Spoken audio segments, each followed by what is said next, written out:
crianças. Nela nós vamos rever aquela que poderá ser a estrutura da qual é constituída a nossa igreja. Nós também nos encontramos numa estrutura em que juntos formamos esta pinha, juntos formamos um tronco onde alguns de nós, pelas circunstâncias, pelas nomeações, pela confiança e voto de confiança da igreja, nos dão algum lugar de destaque e vamos ocupando pelo cargo A ou B lugar neste tronco. Mas o objetivo é, efetivamente, levar algo a alguém. E este é o maior de todos os propósitos. Sabem que há algumas perguntas daquelas que poderão ser demagógicas da nossa parte, mas nós temos que as fazer. Quem está no topo? Quem é que ocupa a posição principal na nossa organização? Afinal de contas, para quem trabalhamos nós? E, acima de tudo, quem é que assume o primeiro lugar lá no topo? Segundo a ilustração, obviamente que a criança, ela assume o primeiro lugar. E hoje, sendo o dia da educação, a secretária de educação ou o departamento de educação desta igreja esfrega as mãos de alegria, que bom, quem está no topo da nossa igreja é a criança. E os ministérios da criança apelam também e confirmam isso mesmo, porque elas têm por objeto a criança e levá-los até Cristo. E os dirigentes de rebentos, de tições, exploradores, esses que tantas horas dão a este movimento, ao qual o departamento também vos agradece, eles dirão, sim, claramente, quem está no topo da nossa hierarquia, da nossa organização, são as crianças. Mas que bênção! É uma prioridade. E hoje é um dia em que celebramos a educação. Mas talvez o Departamento de Famílias, e está aqui o seu responsável nacional, nos diga assim: as crianças podem estar no topo, mas se não existir a família é que é a base que leva a criança ao topo. Então podemos de alguma maneira, talvez, não seja somente as crianças, seja as crianças e a sua família que estejam no topo da nossa hierarquia e da nossa torre. Bem, talvez alguns possam dizer, depois de termos vivido quase 3 anos, totalmente absorvidos pela pandemia provocada pelo Covid-19, e agora, graças a Deus que no último ano e meio estamos a nos libertar e a ter atividades e a nos juntar novamente, voltando a uma vida de socialização, digo eu, normal, talvez alguns digam assim, não, a saúde é que é prioritário. Não é um discurso político, porque a saúde é realmente prioritária no nosso país. E está a ser, e cada vez mais será mais. Mas talvez na nossa igreja, quem estiver aqui em representação do Departamento de Saúde e Temperança poderá reclamar para si. Não. O primeiro lugar é o nosso departamento quem o ocupa. E alguns irmãos já desconfortáveis na sua cadeira dirão assim, não. Passa a nossa identidade enquanto igreja profética, é o evangelismo que está em primeiro lugar. É o evangelismo quem ocupa esse lugar de destaque. Afinal, temos ou não nós, Igreja Adventista do Sétimo Dia, uma identidade missionária. Bem, e vocês dirão assim, sim, todos eles são importantes, mas talvez no topo da nossa torre esteja o corpo pastoral e o ancianato, porque eles é que garantem o trabalho desta torre. E alguns dirão assim, então e nós comunicações? E nós publicações? E nós mordomia, liberdade religiosa, música, espírito de profecia, ADRA, serviço social? Meus queridos, a pergunta prevalece. Quem é que ocupa o topo da nossa organização? Quem é que é o verdadeiro enfoque do nosso trabalho? Quem assume o primeiro lugar? Para quem e para quê trabalhamos nós? As crianças foram diretas e vocês também já estão a sê-lo. Quem ocupa o primeiro lugar não é o departamento A, B ou C. Quem ocupa o primeiro lugar é Jesus Cristo. Jesus Cristo é a nossa prioridade. Jesus Cristo é o nosso enfoque. Jesus Cristo é o nosso objetivo aglutinador, que a todos nos une. E eu diria que Jesus Cristo é a nossa razão de ser, é a nossa razão de existir. Jesus Cristo é a nossa esperança, é o topo, é o ponto, é a figura mais alta. Jesus Cristo é o número 1 na nossa existência, é o número 1 da nossa igreja. Mas se Jesus está no topo, então devemos nos alegrar, devemos nos regozijar. Ele é o nosso líder, Ele é a nossa salvação. Não temos o que temer, não temos por que andar perdidos, sem rumo, sem alegria, ansiosos ou desanimados. Mas uma coisa, digamos, é expressar esta certeza na teoria e outra coisa é vivê-la na prática. Seja numa perspectiva pessoal, seja numa perspectiva coletiva. Uma coisa é falar, é dizê-lo, e outra coisa é vivê-lo na prática. E é isto que nesta manhã vos quero convidar a refletir. Refletir sobre esta certeza de que Jesus é o número 1. Vamos abordar a perspectiva pessoal, individual de cada um de nós e a perspectiva coletiva da congregação que nos traz e que nos une aqui. Comecemos pela perspectiva pessoal e vamos recordar o que as Sagradas Escrituras nos dizem e aconselham a fazer. Vamos ao Apocalipse. É um texto bem conhecido por todos. Apocalipse, capítulo 3. Vamos abrir as nossas Bíblias. Aí embaixo também, não estou a ver, mas se for no telemóvel, não te percas em outras aplicações que não seja somente a tua Bíblia, está bem? Se tens a tua Bíblia física, é o ideal. Abre a tua Bíblia. Se estiveres em casa também, deixa de ser preguiçoso e vai lá buscar a Bíblia à prateleira, à tua estante. Abre também, Apocalipse 3:20. É bem conhecido por todos. Vejam só o que nos diz as Sagradas Escrituras. Apocalipse, capítulo 3, verso 20. E eis que estou à porta e bato. Se alguém ouvir a minha voz e abrir a porta, entrarei em casa e cearei com ele e ele comigo. Prezados, Jesus está desejoso por fazer parte das nossas vidas. Ele está desejoso de ocupar o primeiro lugar. Sabem para quê? Para nos dar sentido, para nos dar descanso, para nos dar amor, para nos dar aceitação. Talvez tenhas entrado aqui nesta igreja com a tua autoestima em baixo, com pensamentos pouco positivos, extremamente preocupado, ansioso, quem sabe até depressivo. Talvez aqui Deus te mostre que Ele te aceita e tem um grande amor por ti. Talvez aqui Deus te dê o descanso e a paz que tanto procuras e desejas. Sabem? Este mesmo Cristo está à porta da nossa vida.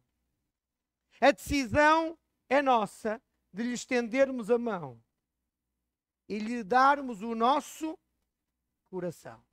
A decisão não é do pai pelos filhos. A decisão não é do pastor pelos seus membros. A decisão é de cada um. A decisão de lhe estender a mão, de lhe dar o coração. Se Jesus estiver no topo, se Jesus assumir o primeiro lugar da nossa vida, acredita, tudo fará mais sentido. Os problemas e os desafios da vida, eles vão existir sempre. Mas tudo será mais fácil de encarar, de ultrapassar, pois é afinal Cristo quem está no topo, quem está no comando. Mas e se Jesus estiver também no topo da nossa igreja? E se Jesus estiver no topo da educação dos nossos filhos? Nesta árdua, nobre e complexa tarefa? E se Jesus estiver no topo dos nossos clubes? Dos nossos vários ministérios, departamentos da igreja? Se Jesus estiver lá no topo, verdadeiramente for o número 1, tudo fará mais sentido. Venham comigo à Bíblia. Vamos descobrir. Talvez alguns vamos redescobrir alguns conselhos divinos. Uma mensagem bem prática para todos nós, como comunidades de crentes, como coletivo que somos. Vamos abrir 1 de Pedro, capítulo 7, versos 7 a 11. Eu repito, 1 de Pedro, capítulo número 4, versos 7 a 11. Se há pouco vimos um conselho individual, agora vamos descobrir alguns conselhos para o nosso coletivo, para a nossa comunidade, congregação de crentes. E lemos na palavra do Senhor em 1 de Pedro 4, 7. O fim de todas as coisas está próximo. Portanto, sejam criteriosos e sóbrios. Dediquem-se à oração. Sobretudo, amem-se sinceramente uns aos outros, porque o amor perdoa muitíssimos pecados. Sejam mutuamente hospitaleiros, sem reclamação. Cada um exerça o dom que recebeu para servir aos outros, administrando fielmente a graça de Deus em suas múltiplas formas. Se alguém fala, faça-o com quem transmite a palavra de Deus. Se alguém serve, faça-o com a força que de Deus provê, de forma que em todas as coisas Deus seja glorificado mediante Jesus Cristo, a quem sejam a glória e o poder para todo o sempre. Amém. Prezados, quando o nosso foco está em Cristo, quando Ele assume o primeiro lugar, nós, administradores dos bens de Deus, somos por Ele transformados. Vejam só, se Ele ocupa o primeiro lugar, nós somos por Ele transformados. Somos por Ele dirigidos. E então estamos prontos. Vejam só os conselhos que a Bíblia nos dá. Estamos prontos para orar uns pelos outros. Já repararam? Eu vou voltar a repetir. Desculpem, mas o professor tem que repetir muito. Ele tem que perceber se os alunos percebem ou não. E tem que ser. Reparem bem, se Cristo está no primeiro lugar, se Ele ocupa esse primeiro lugar, nós automaticamente somos por Ele transformados. Somos por Ele dirigidos. E agora vejamos o que na Bíblia nos diz. Estamos prontos para orar uns pelos outros. Estamos aptos para demonstrar amor uns pelos outros. Estamos aptos para perdoar, para dialogar, para restaurar relacionamento. Estás aqui hoje com um relacionamento quebrado? Estás hoje a lidar com algum remorso, com alguma coisa que Deus te chama neste instante? Olha, tens que experimentar o perdão. Tens que experimentar a restauração do relacionamento que tens com o irmão da igreja, com o vizinho, com o esposo, com a mulher, com os filhos, com os netos, quem sabe?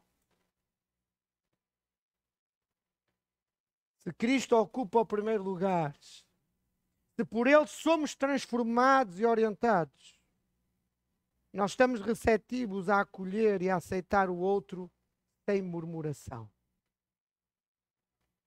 Que igreja fantástica esta, multicultural. Quantos países nós aqui representamos? Quantas subculturas, porque cultura é uma só. Podemos ter formas de louvar e de adorar distintas, mas o corpo doutrinário é um só. E o objetivo é Cristo, lá no topo. Mas quantas vezes, mesmo internamente, murmuramos uns com os outros? Porque eu até gostava que a música fosse mais assim ou menos assim. Ou porque os clubes, eu até gostava, como pai, que os dirigentes dessem maior atenção aqui ou acolá. Como eu desejava que a educação tivesse mais escolas adventistas, como existem em outros países. Mas graças a Deus que em Portugal há 5. E há uma a cerca de 7 ou 8 quilómetros daqui. O que é isso, 7 ou 8 quilómetros daqui? É ao lado de casa. Se formos transformados por Cristo, nós vamos saber aceitar e acolher o outro sem murmuração. Que a murmuração não faça parte somente do nosso estilo de vida, pelo contrário. Se formos transformados por Cristo E para isso, desculpem eu voltar-me a repetir, ele tem que ocupar o primeiro lugar. Por ele somos transformados, por ele somos orientados. Então estaremos disponíveis para sermos solidários, altruístas, atentos às necessidades do outro, motivados e capazes para trabalhar em equipa. Não são conselhos meus. Leiam novamente 1 de Pedro. Leiam novamente 1 de Pedro, capítulo 4, 7 a 11. Só estou a resumir o que nós acabamos de ler. Estamos motivados ou estaremos motivados e capazes para trabalhar em equipa. E por fim, se Cristo estiver no topo, se nos transformar e nos orientar, estaremos conscientes que podemos e devemos ser agentes da graça divina, co-obreiros de Deus, servos abnegados e elementos imprescindíveis nesta comunidade, nesta estrutura, nesta torre. Serão conselhos fáceis estes de aplicar? Não são fáceis, pois não? Por mim falo. Não são fáceis. Aliás, fazer parte desta torre não é, nem será fácil. Muitos de nós já possuem experiência de quão difícil é manter esta torre unida, focada num propósito. Enquanto administradores dos bens de Deus, da sua igreja nesta terra, responsáveis por educar as gerações mais novas. Meus queridos, nós devemos fazer tudo por tudo que tiver ao nosso alcance para anunciar a palavra de Deus, com o poder de Deus e por intermédio de Jesus Cristo, a quem pertence a glória e o poder para todo o sempre. Terminou o texto bíblico desta forma. Que Deus nos capacite para ouvirmos a sua voz. Que Deus nos capacite para sermos usados por Ele, para decidirmos segundo a sua vontade. Que ao longo do dia de hoje e em todos os momentos da nossa vida, da nossa caminhada, os nossos olhos não percam o foco, não percam o topo, a razão da nossa existência, o nosso mais nobre e elevado propósito: levar as crianças, os adolescentes, os jovens, os adultos, os velhos, todos, até Jesus, até ao topo, até à eternidade. E jamais esqueçamos de um pormenor que faz toda a diferença.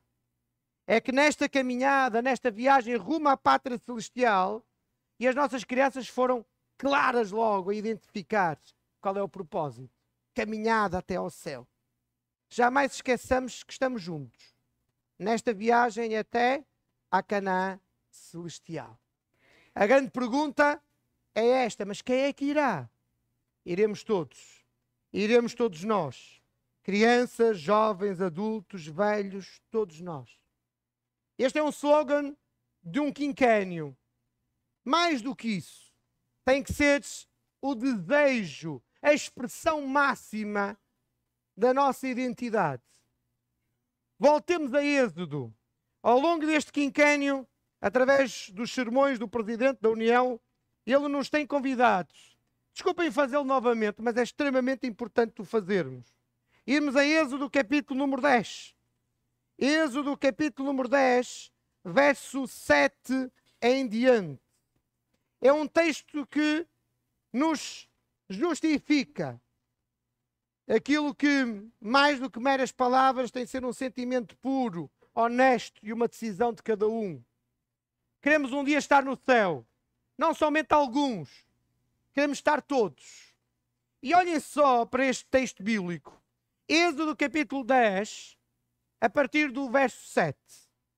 Estamos perante o faraó todo-poderoso do Império Egípcio. Ele está rodeado dos seus conselheiros. E olhem que estes são os conselheiros que são afoitos, que são destemidos, porque dizem ao faraó, verso 7, os conselheiros do faraó lhe disseram: até quando este homem será uma ameaça para nós? Mas quem é o homem que é uma ameaça para o faraó e para os egípcios? Quem será? Digam-me vocês. É Moisés. Até quando este Moisés será uma ameaça para nós? Ó faraó, deixa os homens irem prestar culto ao Senhor, o Deus deles. Não percebes que o Egito está arruinado? O Egito é a maior potência de então. Está a arruinar-se pelas pragas. E os próprios conselheiros perguntam ao faraó: pá, queres que isto termine aqui? Deixa-os ir, liberta-os. Verso 8. Então Moisés e Arão foram trazidos de volta à presença do faraó, que lhes disse: vão e prestem culto ao Senhor, o seu Deus. Mas já agora, digam-me, quem irá? E agora verso 9. Moisés respondeu: temos que levar todos. Iremos todos. Os jovens e os velhos, os nossos filhos e as nossas filhas, os nossos ovelhos e os nossos bois, porque vamos celebrar uma festa ao Senhor. Depois de alguns segundos de silêncio aterradores, o faraó, verso 10, diz: vocês vão mesmo precisar do Senhor quando eu deixá-los ir com mulheres e crianças. É claro que vocês estão com más intenções. De forma alguma, jamais. Só os homens podem ir prestar culto ao Senhor, como vocês têm pedido. E o relato termina: Moisés e Arão foram expulsos da presença do faraó. Vocês sentiram este braço de ferro? Conhecem aquele jogo do braço de ferro? Moisés por um lado, o faraó para o outro. Liberta o meu povo, deixa o meu povo ir. E o faraó hesitava dizendo que sim, mas rapidamente dizia que não. Meus queridos, para mim é muito importante a pergunta de faraó: quem irá? E a resposta de Moisés ainda mais: ou vamos todos ou não vai ninguém. E iremos todos. Este episódio é entre a 7ª praga, a praga da Saraiva, e a 8ª praga, que é a praga dos gafanhotos. A 9ª praga todos sabemos qual é. É a praga das trevas. Conscientes de que as trevas estão a dominar os dias de hoje. As trevas estão a dominar o mundo, este mundo no qual vivemos. E que o tempo urge em conduzirmos as crianças, em educarmos as crianças e jovens até Cristo, até à sua salvação. Sim, o regresso do Messias está quase a chegar. É então a altura, prezada igreja, é a altura, prezados dirigentes, é a altura, estimados pais, encarregados de educação. Temos que reforçar o nosso foco no serviço, na condução das crianças e dos jovens até Cristo. E este é um desafio educativo não só para alguns, é um desafio educativo para toda a igreja, porque a educação é um desafio, é uma estratégia e é um compromisso de todos. Vila Franca, aquela vila ou cidade da Catalunha, estava unida num propósito: levar aquela criança até ao topo. A igreja de Queluz tem que se unir também num propósito de educar para a eternidade as suas crianças, os seus adolescentes e os seus jovens. E quem nos perguntar se queremos ir para o céu e a gente lhes disser que sim, e se nos perguntar, mas quem irá? Que não haja dúvida alguma em dizermos que queremos ir todos. Queremos todos ali estar. Jesus espera por ti. Jesus espera por mim. Ele chama-me, Ele chama-te, eu vou, iremos todos. Que este Jesus morto e ressuscitado seja realmente o ponto alto e único da nossa igreja. Que Ele seja o nosso foco, o número 1. Mas deixa-me agora falar para ti, prezado jovem. Se estiveres na cave, presta atenção e olha para o ecrã neste momento. Se estiveres em casa, olha para o ecrã neste momento. Se aqui estiveres, olha para mim. Não que eu seja merecedor, que me vejas de outra forma, mas porque Deus tem uma mensagem para ti neste instante.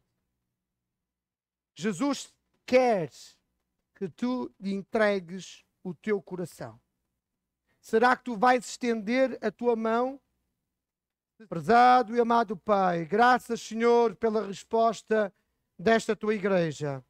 Graças, Senhor, pela resposta destes teus jovens. destes teus adolescentes e crianças. Graças, Senhor, porque Tu nos convidas a estendermos a mão, a nos entregarmos inteiramente a Ti, a fazermos de Ti a nossa prioridade, a Te colocarmos no topo das nossas existências e da nossa vida. Ajuda-nos, Pai, a vermos na educação como um investimento para o presente e para o futuro. Sim, é esta geração mais nova com a qual nós queremos um dia estar no céu, onde queremos estar todos, onde iremos todos, com a qual queremos investir já. E obrigado porque a Igreja de Queluz, os seus oficiais, os seus pastores, os seus dirigentes, os seus líderes, eles são empenhadíssimos em levar esta juventude, colocando-a no topo. Ajuda-os neste propósito educativo. Une a tua Igreja e os seus vários ministérios neste mesmo propósito. E a cada um nos dê a aceitação, o amor e a paz. E ao nos despedirmos daqui, que nos possamos despedir, nos entregando inteiramente nas tuas mãos. Sim, Senhor Jesus, bem em breve. E enquanto não vens, que possas ser o número 1 nas nossas vidas. Amém.